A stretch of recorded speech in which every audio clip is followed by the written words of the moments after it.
Shotgun with Charlie.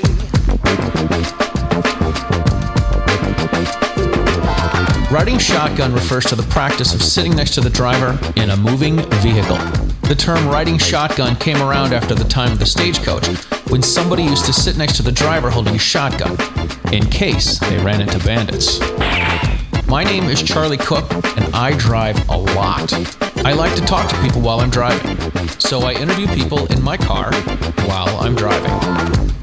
Welcome to Riding Shotgun with Charlie.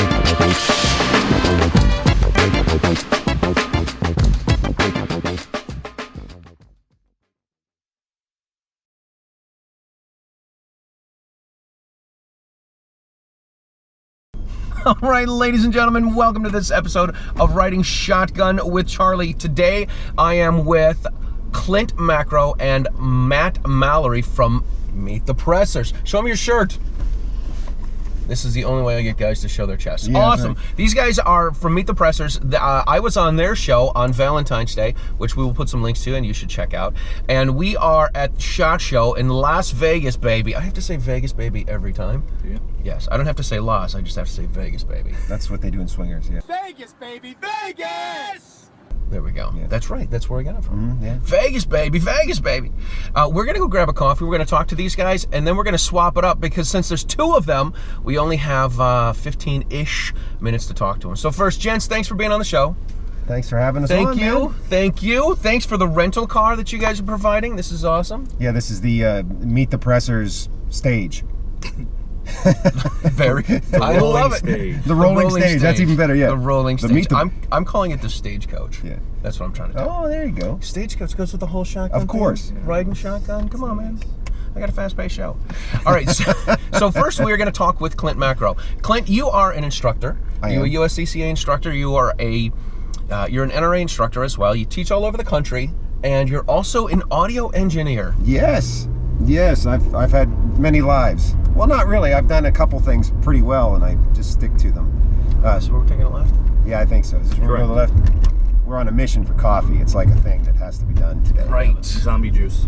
Yeah, I've been in the recording industry since the early 90s. I started getting paid being a recording engineer in 93 was my first pay gig. I started interning in 92, but did that. I still actually do that.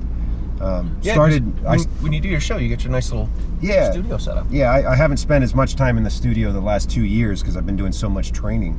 Actually, 4 years now as it is. But I'd say around 2007, I started teaching.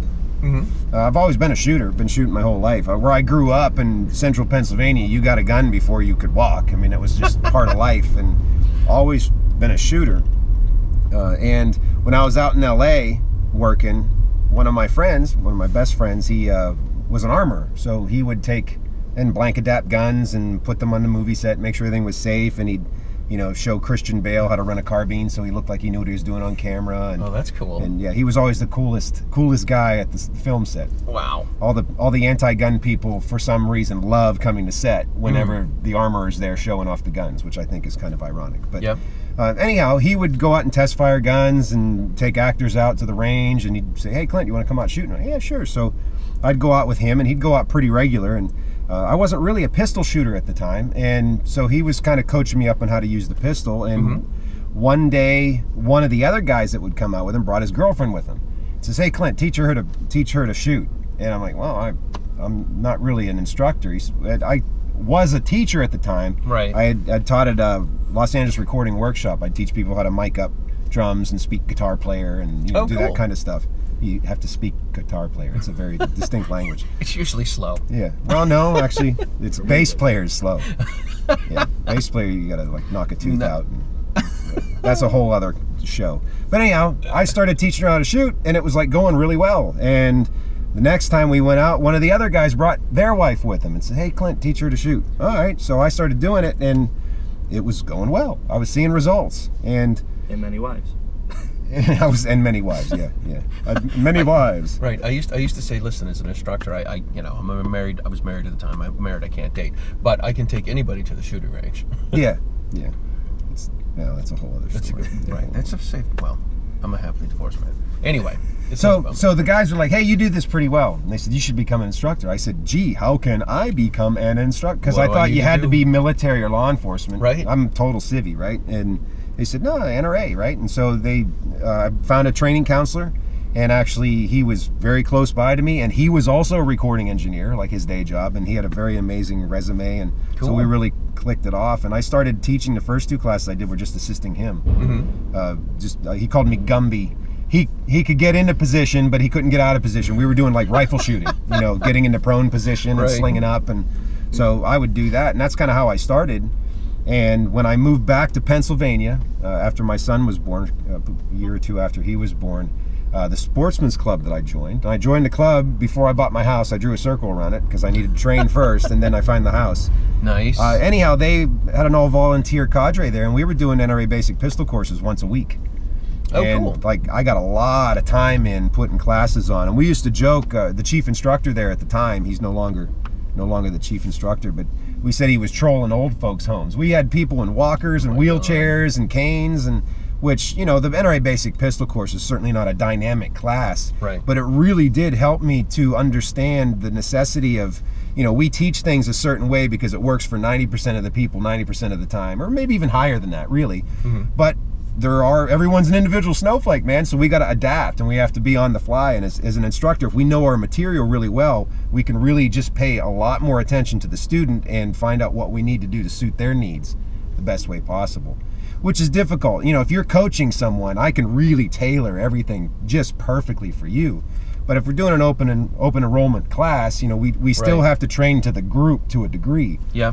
But sometimes it's like spinning plates. Yeah, but if you know your stuff really well, then you can maybe be a little more on the fly to where you can customize as much as you can for the individual. Yeah. But yeah, so did that, and in 2013, I ended up becoming a training counselor with NRA.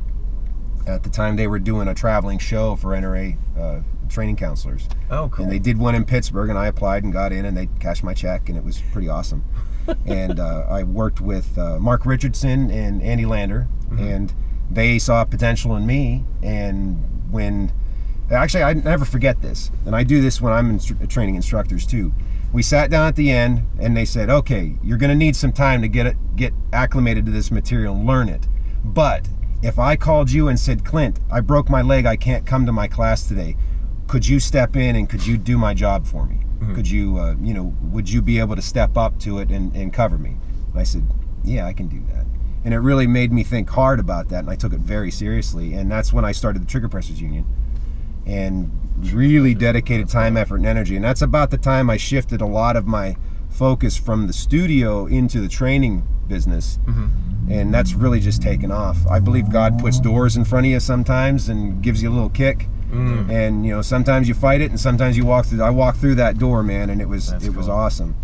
And so I really approached it professionally, putting a lot of time, effort, and energy, putting a lot of marketing, businessy kind of stuff into it to make it successful. And it was going well. I wasn't teaching as much defensive stuff at the time. Didn't feel I had enough skin in the game yet. I was really working on just training people to teach the basic classes, because I think there's huge value in those. There's a lot of different methodologies. You can talk about immersion, where you just throw someone in and people usually can perform well at the end of the day. Right. And some people do like to have the crawl, walk, run. They like to have, they want to feel a little bit of confidence before they go on to continue training. And I feel that the NRA basic courses give people that crawl, walk, run opportunity. Absolutely. So I started doing more defensive training, and I started reading books by Rob Pincus. Paradise Road, 1.8 of a mile. Okay. And that's when I kind of started drinking his Kool-Aid and studying his books, his writings, started watching more of the videos, attended one of his classes. Actually, the first class, I hosted him, so I had him come there, and I got to take the class for free because I hosted him. But I had to fill it with... Strategic? I had to fill seats with butts, so that was a little bit of a challenge. But at least it wasn't. I started working with him, and I really believe in the counter ambush methodology, and that was something I really bought into. And so I started incorporating that as much as I could into some of the other classes I was doing. I started teaching more defensive classes. I wasn't certified by Rob's company or anything. Right. I was just kind of stealing his stuff. Right. Giving credit where credit is due. And one day, I had a woman who took the class, and at the end of the day, she kind of came over and like tapped me in the back, and she says, looked me in the eye. She says, I want to thank you because what you showed me today, I will never be victimized again. Wow. And that was like, holy crap, man. It really put some weight on it and made me realize the responsibility I had as an educator who was empowering someone to defend their life. It's, yeah, I had that one time with a student. She was just taking the class to take the class, and then she told me afterwards, she's like, so I'm getting my gun license because I have an abusive ex-husband, and you know, it's a bad relationship and things aren't going well. I'm like, oh my God, what if she actually like needed this? Yeah. Yeah, and you're like, oh, now it seems serious. All right, this is not where we want to go. This is a stupid lane for me to get into. I think it's the next right. The next right. right. Yeah. We'll see this light, then the light, the next one, but the next one after that. We're like Cheech and Chong trying to score a lid. Some of your viewers may not know that may reference. not know who Cheech and Chong are. Yeah, it's a little old, but I referenced that in my article for the USCCA, Cheech and Chong. Cheech and Chong. So 0.7 miles right on Paradise Road. Very cool. All right. The van's out of the way. The two vans. There we go. All right. see, it's kind of funny. We were doing that very thing when we were setting the cameras up at the other casino. Right, so we can't complain. Yeah, we can't complain. We can't complain. So, this is how you got into it. You started teaching more defensive stuff, and then when did you become a USCCA instructor? I became a USCCA instructor. Well, I bought the toolkit. Originally, the Concealed Carry Home Defense Fundamentals curriculum was a product. Mm-hmm. They had their instructor in a box, I think is what they called it. And I first learned about that in 2013, and I purchased it right away. I saw the value in it immediately, and then I read Michael Martin's book, Concealed Carry Home Defense Fundamentals, and I was like, wow, this is great stuff. You know, it was updated. It had a lot more of what I believed in at the time with the counter ambush, with the body's natural reaction, you know, training for the worst case scenario. Mm-hmm. There was a lot of the physiology in there, you know, knowing what the body will most likely do under the stress of a violent encounter. And that was important to me. You know, through my own life, I've never been in a dynamic critical incident. I have no problem saying that. But I have been in some very stressful situations and have been in places in Los Angeles when I wasn't allowed to be armed that I actually, you know... You may have been. I thinking back on it, might have been appropriate for me to ready that firearm to defend myself. Luckily, I didn't have to because I didn't have a gun there. Mm. Yeah, that was one of the reasons I started carrying was as soon as I left LA, like I got my carry permit. I had the gun in LA and I just couldn't legally carry it, and that just made me sick. Mm. It's like, I am not allowed to do this, but how else can I defend myself? Because I certainly realize police are, you know, not right there, man. And, you know, unless you're like glued to one, I suppose that right, would be a thing. But we carry a gun because the police is too heavy. Yeah, exactly. Yeah, as a matter of fact, people say, have you ever had a gun pointed at you? I said, dude, I've been in the music industry. Yes, I've had guns pointed. I've had people pull guns in sessions. What? Oh yeah, I had a guy who was drinking. And for some reason, he didn't like how things were going. He pulled his pistol out, and oh my God. And I saw his hand come out like this in the reflection of the glass at the control room. I was at the console mixing. But that's a whole other story. We all kind of just grabbed him and just pushed him out the door. I locked it, took the tapes off the machine, said, "Get the F out." Right. We're done. I called the cops and closed. That's a wrap. Yep, that was an interesting evening. All right, did we miss Paradise yet? We probably did. Okay. Because that next right was not Paradise. No, it was not. It's faulty information. And this next right is not Paradise. It's the next one after this one. Yeah, so USCCA, they first started their certification program, I want to say 2014. I think maybe their first class was in 13, and then they started up in West Bend. I was in their second class, which was in Chicago. Oh, wow. And so I went out to Chicago, got certified. That was a 3-day process. First day, we actually sat and listened to Michael Martin put the whole program on, and then did some teach backs and stuff. And and it was, you know, their second class, so it was, you know, looking back at it, it was pretty rough. And you know, of course, one thing I love about the USCCA is they constantly evolve.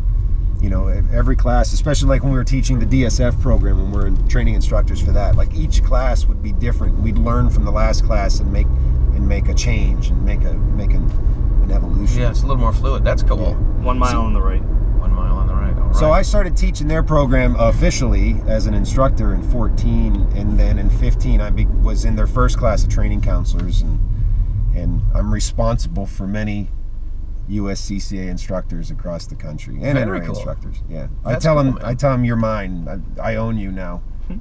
What you do affects me. So please, like, remember you're part of something bigger than yourself and make us all proud. But I try to stay in touch with all my instructors. I mean, it's difficult because I've certified a lot of them. Yeah. But I always have an open door. I'm there for their customer support. I'm part of their training team. And I don't think a lot of there are some training counselors that don't take their job that way. Right. And, you know, so I try very hard to send out emails every now and then, at least give people the opportunity to touch base with me. And Right. Let you know you're still there. yeah, man. And if people need to connect, I mean, that's part of what the Trigger Pressers Union is all about. I got a Facebook group that's for people that I've trained or trained with, and people are on there and they share information. And hey, I need an RSO, or I need an assistant instructor, or has anyone ever encountered this on a range, or can anyone tell me about this? This happened. Can you think of another way I could have dealt with that? And so we really have tried to put together a network of support where we, you know, help one another out, help a brother out. Because it's all about empowering our fellow citizens, man. Make them well regulated with their tools of self-defense, or, you know, sporting equipment, whatever their chosen profession is, if you want to say that, as far as their discipline. But I truly believe that a educated and armed citizenry is our true fourth check and balance of the government and our true homeland security. So I want all of my law-abiding citizens to be responsibly armed, man. I'm with you. I want everyone to do this too. I try to keep myself at the top of the funnel. I want to bring people in. I want to let them know that we're not all FUDs. We're not all, you know, cool tactical guys or whatever. We're just regular folks that are into this. And Dunkin' Donuts. there it is, Dunkin'. Coffee cup. It's like, It's a huge cup. That's a small coffee cup, by the way. I just want to get people in and get them up and going, and then send them to other people. Let them know that here's how you're safe. Here's how you don't hurt yourself. Here's how you do this and this and this. You know, go have fun and Prosper. yeah, exactly. All right, so we're gonna get a Dunkin' Donuts here, and then I think we're gonna switch out. switching. And we were switching. All right, well, while I'm waiting to go from here to there. Yes, talk. Yeah, so the Meet the Pressers is actually a combination of his company and my company. If you look at the logo, it's half my logo and half his, half Trigger Pressers Union, half PS&Ed. And so we started this process in April of last year. Yeah. And he had another show before that. I'm sure maybe he'll talk about that. But he had consulted with me on some audio gear to buy for the show. And I know he invested a little bit of money on that. Yeah. And so I actually made his theme song and his intro for that's cool. for his show. He was vested in it. And when he stopped doing it, I said, dude, what are you going to do with all that gear and stuff? He said, I don't know. I said, you need to repurpose that asset. And, you know, knowing my other background in the studio, I've always had people say, why don't you do a show or a podcast or something? I'm like, just never got around to it. And I said, well, why don't we join forces? And so that's where Meet the Pressers came about. Thought about a cool name, what do we call it? And of course, selfishly, I wanted to get my name in there. So, you know, with the Trigger Pressers Union, I said, well, why not like Meet the Press, you know, the show on NBC. How about Meet the Pressers? And Matt says, won't we get sued for that? I said, I hope so. I said, if we get sued, that means people are paying a lot of attention to us, right? We're going the wrong way. That's We how are. badass we are. Left drive-through. Oh, there's the drive-thru. I'm trying to find the drive-thru. I see a coffee cup down here. Oh, that's a smoothie cup. A smoothie That's an cafe. entirely different cup. All right. I might need that by noon. A smoothie? Here we go. Let's go get all right, all of a sudden I feel like we're James Corden. Oh, I have to go get a coffee on my way to work. I can't rank on the guy because I stole his idea, right? That's okay. All right. Oh, there's our shot timer. Oh, time to go. Unlock. Oh, how do we unlock? Ah! Good thing They're never gonna get out of here alive.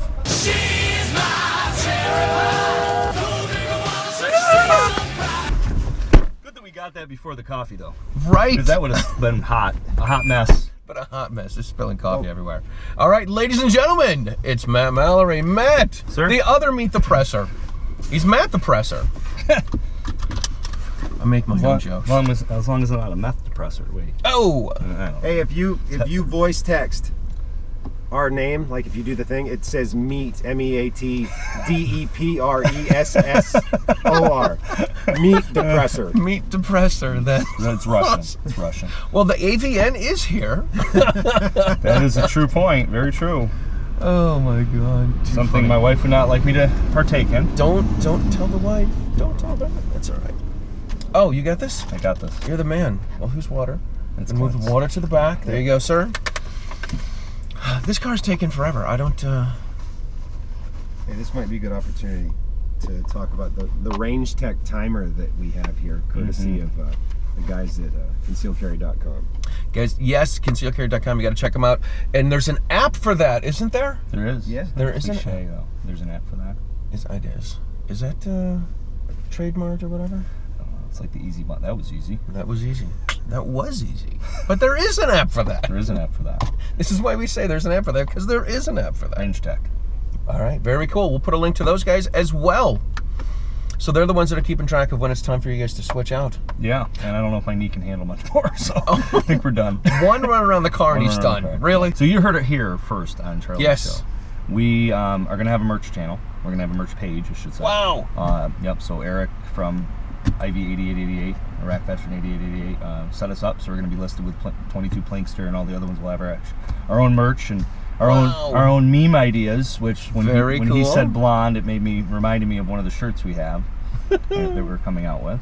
So if they pick that one as one of them, I think it's pretty genius. Very cool. So I won't say what that is because it's not out yet, and I don't want somebody beating us to the to the presses. We don't want. Oh, waka waka. Puns all day. I try. Puns all day. Oh, man. All right, listen, while we're waiting for our coffee, let's start talking about you and your stuff. Cool. You're a police officer, you're an instructor, you have a monopoly in upstate New York, right?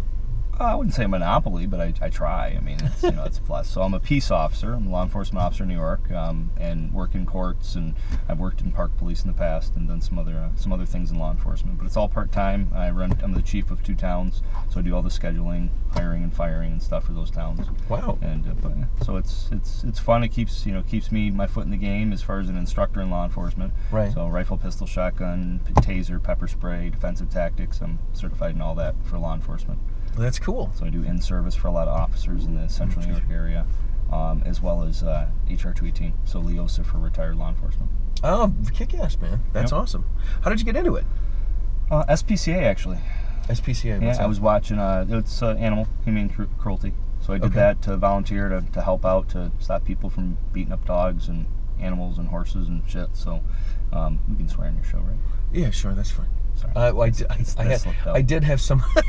I did have someone say shit show one time, and I put a poop emoji over their mouth, and I added a fart noise. Oh, okay. So. Well, that's fine. So that might end up happening. It might. It might. I still have those files. Great. But where were we? Squirrel. Right, squirrel. You're talking about the SCPCA, saving the animals. Yes. There we go. So that's how I started in law enforcement. Just wanted to get in, do something. Older, beat up from the military, so physically going through the police academy, I could do it. I could put my mind to it and make it happen. I just didn't want to subject my body to that for a job making $20 an hour. Oh my God. It's not a career in that sense for me at that age. Right. So SPCA was the way to do it. And then from that, I ended up doing auxiliary police, and then park police. Went to the academy for the park police. Did that for a little bit. From my connections and everything, I was asked to start working courts. So I started working courts and parks in some towns. So there's like four towns that I basically work part-time for, doing courts and parks and Wow. And You're a busy guy, dude. Yeah, but I mean it's like one shift a month per town, so it's not terrible. I could do more if I wanted. If they need me to, they call me. But typically it's usually no more than one night a week. Gotcha. Yeah. That's cool. Yeah, it's fun. Tell us about your military time. So I was in Thank the you for Army. your service, buddy. Yeah, I appreciate that. In the Army in the 90s, I was a radio communications maintainer, 31 uniform, fixing radios and replacing, basically troubleshooting, replacing parts. Just to make, hey, replace this part. Hey, to fix that. Yay, I'm a hero. But that was easy. so here's a funny thing. Basic training. Well, one thing. You ever thrown a grenade? I have not. So the scariest thing that happened in basic training was we're going through, pull the pin, throw it. One of the cadets throws it. It literally hits the bunker in front of us, in front of him, because he was in the foxhole with the drill sergeant. It hit it and bounced back in, and we're all like out there watching, like everybody, because it's kind of like this is a learning experience. Like Yes, this it is what is. not to do. And the drill sergeant picks it up and throws it out. And yeah, it was like, it was that close, right? Holy moly. Yeah, but anyway, so Fort Sill, Oklahoma is where I did basic and AIT, and in basic and while I was in basic, actually, they came in and said, yeah, they've merged three different MOSs into one. So it was a 31 uniform, 31 Lima, and 31 Charlie, maybe, I don't know. There was three of them. They merged them into 31 uniform. And they go, so if you're one of the other ones, your contract's changed, you can go home. I'm like, where the hell am I going to go home to? My wife's living with my parents. We got rid of the house. I quit my job so I could go to basic. And they're like, or you could just sign a new contract. I'm like, duh. Right. And I was like 17, so signed a new contract. And Wait a minute. Married at 17? What, are you from Kentucky? so we met at 15 and 16, got pregnant at 15 and 16, got married at 16 and 17. That's how I have. Wow. That's how I have 4 kids. That's how you. 7 grandkids and 2 more grandkids. 7? We'll have This 9. is genetic. You guys all start young. Yeah. Well. What was your drinks, though? 3 coffees. There you are. Dynamite. Thank you. Curbside service, baby. Okay. All right. Yeah, the small one's mine. You guys are going to have to figure out the other ones. You can taste test it. Or you could open it up and look inside. I just said the S word. You sure you want me to put my mouth on that? We could Russian roulette it. That's yours. It smells girly. It smells girly. That was yours. It smells girly. Stop. Stop. No, maybe this is yours. I don't know. It So I just smells said- girlier. Let me taste test it. Shotgun with Charlie. All right, tell us more about you, and then we're going to talk more about your guys' show. All right, so I did law enforcement, got into instructing quite a few years ago in law enforcement. My as far as civilian training, I've been shooting guns since I was a kid. Had Daisy when I was a kid, knives. One of the first dates my wife and I went on was frog gigging. So we went out and caught some frogs with a spear and Oh my God. brought them back. Tastes like chicken. Really good. Very cool. And yeah, so the training aspect came about with Hunter Ed. I became a Hunter Ed instructor many years ago. And I'm bad with dates. Clint remembers the stuff right off the top of his head. I'm like, it happened. My wife said when we get married. I don't know. I think when in the 90s. when you're take your wife gigging frogs, I think you are bad at dates. I'm gonna go with that. See what he did there? 28 years, she's still with me. God, and you have like 13 grandkids. So yeah, so we did. I did the NRA rifle to help with the Civil Air Patrol, so we could certify cadets with the to get the badge to be able to wear on their Class A's, their blues. And in that class, the instructor, the training counselor, was like, "Well, the Boy Scouts is looking for a shotgun instructor." I'm like, "Okay." So I did that. That's cool. And then in the shotgun course, and this TC is a very good salesman. He goes, "Hey, we're doing a handgun instructor course." I was okay, so I signed up for that. Then I started teaching it a little bit, and then I had my wife's like, "Well, I want to get my pistol license." I'm like, "Okay." She goes, "One condition, you got to buy me a pink revolver." I'm like, Okay. "Fine." Could be worse. And it came with like a sex change because it has black grip too. So yeah, so it works. But so I called the sheriff's department. I was like, "Hey, what do I need to do to have? Can she just take the course from me?" Right. Yeah, that's fine. I'm the approving person. I was like, "Okay, great." And I'm going here. Come on. somebody from New York's behind us. Right. And then I go, "Okay, great." I'm like, "Well, what do I got to do to teach to the general public?" He goes, "Oh, send me your credentials." So I do. A week later, he says, "Send me your curriculum." I'm like, right? Send him the curriculum. Yeah. Week later, I call him up. I'm like, "Hey, you just want to make sure you got everything?" "Oh, yeah, the undersheriff approved everything. You're on the list." I'm like, "Okay." So I taught 11 students in my first class. Wow, that's cool. Fast forward 5-6 years later, 6-7 years, something like that. The biggest class I ever taught so far was 82 students in that same room. Holy moly. Yeah, so it was 82 people in a 4-hour handgun course to get their pistol license, which was cool, at the same club. Very cool. In that class, I had people saying, can you do the Utah multi-state course? I'm like, I don't know anything about it. So I looked into it. That was February. By June, I was in Utah getting certified as a Utah instructor. Came back, had a class of 11 students for that. That's cool. And it just keeps, and it's just been adding. You know, the NRA, I did that at Gun for Hire. Got my NRA training counselor. Oh, I love Anthony. Yep, with Anthony at Gun for Hire. And it was John Howard and Andy Lander. They were my senior training counselors that taught the class, which was cool. Funny story there. So they do the little sit down where they give you, prep you a little bit and say, okay, you know, you're a student in the class, you're the training counselor. As a training counselor, you're not going to certify this person. Go, right? Break it to them. Yeah. And of course they prep her and it's like, be terrible, like, just really be nasty to this person. So she's sitting there and I was just like, listen, you did awesome, you're a great instructor, it's just that the gun handling is a little bit more work, so I think we need to do a little bit of remedial and get you certified, but it's not going to happen today, but it's going to happen. I know it's going to happen because how good you are as an instructor, as a teacher. And she's just like, well, I don't have a lot of time. How long is this going to take? And I'm a good instructor. I can teach. I don't need to know how to shoot to teach. I mean, she was really laying it out. Wow. And she goes, I've got a master's degree in teaching. I mean, you're telling me that I can't teach this? Oh my God. And she goes, how long is this going to take? And I was like, it's going to take less time. I guarantee you, it's going to take less time than it took you to get your master's degree. There you go. Boom. Boom, boom. And then and John was like, okay, done. We're good. Yeah. That's great, man. So, and then I've been added it on, senior training counselor with the USCCA, been traveling the country helping with them. Very cool. I've got a lot of friends like Klint and whatnot that have been telling me to publish some articles. So I published my George Zimmerman article in July of last year. It was my first paid nationally published article. Look at you. AmmoLand picked that up, and since then I've done 2 for guns.com. I've done 1 for Personal Defense Network, and I've got another one with the USCCA that they're reviewing now to publish coming up soon. Very cool, man. So came on the scene as a nationally published author last year, which is cool. Excited about that.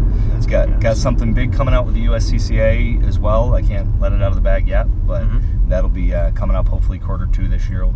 That'll be released by the USCCA, which I'm really excited about. That'll definitely jettison some things too. That's awesome. Good job, man. That's cool.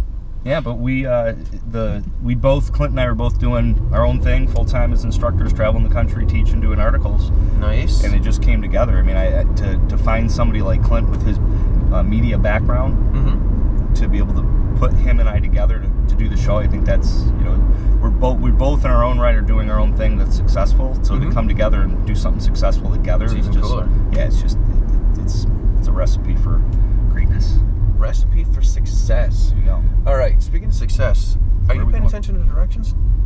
Yeah, I said to make a right on Las Vegas Boulevard, and you didn't. I thought you were just buying time. Oh, no, I didn't hear you. Well, then go down here and turn around. We'll go back down, and then we'll make a left on Las Vegas Boulevard. All right. I'm sorry I didn't hear it. That's okay. I was paying attention to my interview. You were just wanting to drive around a little more, that's all. Klint was on for 20. We were at Dunkin' Donuts for 20 minutes. So. 20 minutes of Dunkin' Donuts. I will be slicing that up. All right, so. That's what Lorena said. Oh, man. Oh, nice reference. I like that. The kids today won't know that. The kids that. won't get it. These kids today. They'll Google it, though, right? These kids today. Hey, Siri, what did Lorena slice up? And then, it'll pop up with a picture. And Oh, it's the it's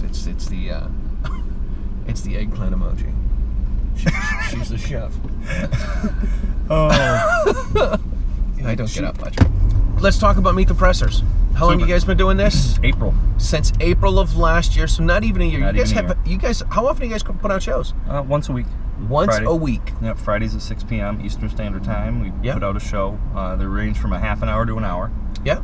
They're typically the majority, almost all of them have been guests on the show. So they've been interviews of people on the show. We did the USCCA Expo, so that was kind of a multiple guest.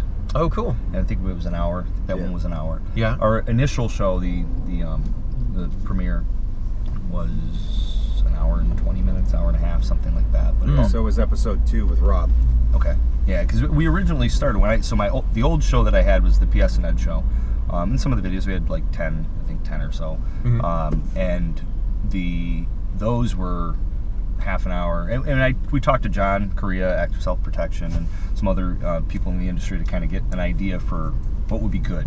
Right. And it was, the consensus usually is the more videos the better, and shorter the better. So we've been doing trying to keep it at a half an hour because that's that sweet spot. Right. Then we have people saying, well, I love to watch it, but I drive a lot. I love to hear it. So now we're trying to curtail it so that it's all about both. So if we do, we'll try to catch each other. Like if I'm showing a product or he's showing a product or talking about something, then we'll use a little commentary. Oh, so you mean the switch is on the left side or whatever, because I'm showing it, and if I'm talking about it, they can't hear what I'm showing on the podcast. This is true. So episode 20, I think it was, that we ended up uploading everything to a podcast format. Very cool. And I've been working hard to try to get those on multiple, and now we're up to 11. So we're on 11 different podcast platforms. Wow. Yeah, the only thing left is we can't step it up, man. The only thing left is we can't ask Alexa to play Meet the Pressers yet, but that is next. You can't? Not yet. That is my goal. Maybe my existence, but my goal. I take the audio and put it out as a podcast on Apple Podcasts. I got it on Spotify and on iHeartRadio. So I had a friend of mine that has an Alexa, and I went to her house and I got video of me saying, "Hey Alexa, play the Riding Shotgun with Charlie podcast," and then it starts off with my theme music and stuff. So I'm you like, got it so going. cool. Yeah. Once we did it once. We tried it another time. It didn't work. Really? Like, come on, man. See, I've had some say you play Alexa, play iHeartRadio, or play Meet the Pressers on iHeartRadio, because we're on iHeartRadio too. And that, sorry, we cannot find meet the press like MEAT Meet PRESSOR. This could be a vegan group. Meet the Pressers. Right, maybe we need to get that domain name so if somebody actually types it in, right? Meet the Pressers. So we do it on SoundCloud. I upload it to SoundCloud. Clint cuts the audio, sends it to OneDrives it to me. I'll upload the audio to SoundCloud, and then the RSS just propagates through all the platforms that I've already set that up with. That's cool. Yeah. And it takes time to get approval. I think the longest one that took was like Pandora. That took felt like a month and a half before they finally approved it. I did Pandora a while ago. I'm still waiting. And they write and they're like, send it to us. Don't ask us if we got it, because yes, we got it. Okay. Yeah, I didn't see that. I just kept asking them. I didn't care. What are they going to do? What are they going to do? Say no? Right. You're already not on there. Exactly. Who are some of your favorite guests? There's this guy that talks a lot about riding around with shotguns. Yeah. He's a good guest. Yeah, that was pretty fun. They're all great, and the neat thing is that it's focused on people to shoot. So as long as they pick, even if they're new shooters or if they don't like guns but they've shot, we'll have them on. So there's no holds barred in that sense. We've had everybody from controversial people like George Zimmerman, all the way up to Michael Bain and Chris Serino, and Masada Ayub was just on. Let me ask you this: did you? I thought about seeing if I can get George. George actually got in touch with me and said he wanted to be on. And I talked to, I thought about having him come do a talk in Massachusetts. And I had a lot of people like, yeah, probably don't want to do that. I'm like, see, this is the thing. The way that I capsulized his whole incident that happened is you could do everything for the right reason, and I truly believe in my heart he was trying to do the right thing, keep his neighborhood safe. Yep. And if people read my article, you'll hear the one part in there that I say he didn't have his gun out. He wasn't hunting him down. He didn't pull his gun out until his gun was exposed because he was trying to stop his head from being bounced off the sidewalk. Right. So love him, like him, hate him, whatever. We can all learn from that situation. And Amen. And that's the matter of the fact. And unfortunately, somebody had to die, and even George says that he did nothing admirable that day. So, and then people are like, well, he's been in a run-in with the law after, and yeah, well, PTSD kind of does that to people. Yeah. Your life's being turned upside down. Yeah, you might think, what the hell? I mean, what do I got to live for? I'm going to go to jail, or I'm not going to go to jail. I'm going to be prosecuted, persecuted. So anyway, you can do everything for the right reason, do nothing illegal, and still be prosecuted or persecuted by a jury of public opinion based on the decisions that you make. And I coined that phrase based on his situation, and it goes right in hand with everything like John Farnham and Tom Givens and Masada Ube say, as far as just don't be in the fight, right? If you're not in the fight, you don't have to worry about any of that stuff. And being in like law enforcement, being a court officer, I always tell my students, don't be in the fight. Yeah. Like, well, they're stealing my TV. How dare they? I'm like, okay, think of 3 people in your life that you care about, that they care about you. If you died like that, right, they're going to be totally financially or emotionally done because you're gone. You owe it to them not to be in that fight. Over a TV. Over a TV. Neither one of you can take it to the grave, so why are you fighting to the grave? So. That is a good point. I worked with an instructor, and he says, listen, there's 3 people.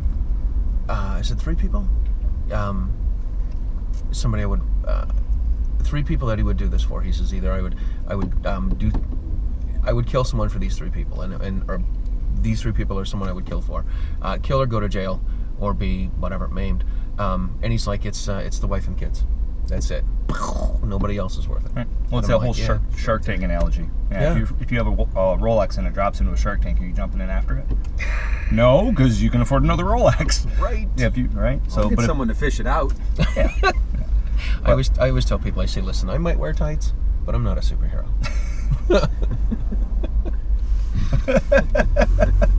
We're tights. So yeah, but the show's been awesome. We got listed on IMDb, which there's. Yeah, how'd you guys get on IMDb? Clint's media background. Oh my gosh! In the movies, he was able to pull some strings and land a couple casting couches, and he got it. Yeah. Oh my. Kidding about that. But yeah, so he put it up there because he's been on there since the 90s. He's got credits going back to the 90s. So that's cool. That is way cool. So I definitely have been blessed to be partnered up with somebody as connected and experienced as him for sure. Well, cool. I'm blessed to be working with someone that follows through, and you're very few partners in my life have actually like challenged me and did what they said they were going to do, and actually thought of new things to do. And so I'm very honored to be in this relationship too, Matt. If I could marry another person and it be a man, I would consider you. Consider you. Thank you, Clint. I think. If Clint ever decided to switch teams, you're in the running. Not that there's anything wrong with that, of course. All right. Well, this seems like a good place to wrap it up. Oh, okay. Did you say okay? No, I said okay. Oh, sorry. I missed that. All right. Well, listen, where can people check out all of your guys' stuff? MeetThePressers.com, and on our everything's there, so they can get to the podcast and get to the YouTube channel, etc. Awesome. Anything you want to plug? National Trainer Teacher Day. I'm co-administrator of National Trainer Teacher Day, and this year will be our 3rd annual. That will be on June 20th, 2020. You can learn more about that on nationaltrainerteacherday.com. This year, the USCCA is being a sponsor again. We just picked up a new sponsor for National Trainer Teacher Day, Sabre. Yep. Sabre Red, the pepper spray company. They're going to be an official sponsor too. And instructors from all across the country are volunteering their time on that day to offer free training to teachers, school staff, administrators, and any person that works in a leadership capacity with youth. And we're offering all kinds of training, anything from firearms training to awareness training to just hardening your school kind of training. There's something for everyone. Medical training, lots of that kind of stuff to empower those people who are charged with the task of protecting and educating our children. Very cool. Awesome. All right, listen, we are stuck in the middle of an intersection, but we're going to wrap it up here. Please check out Riding Shotgun with Charlie on YouTube, on Gunstreamer, on Apple Podcasts, Spotify, iHeartRadio. Share it with all of your people. Don't forget to check out the Self-Defense Radio Network, SDRN.US. That is all of your pro-freedom podcasts in one place. And gentlemen, thank you so much for being on. Thank you, sir. It was a pleasure. Appreciate it. Thank you. Thank you, guys, and we will see you guys next time on Riding Shotgun with Charlie.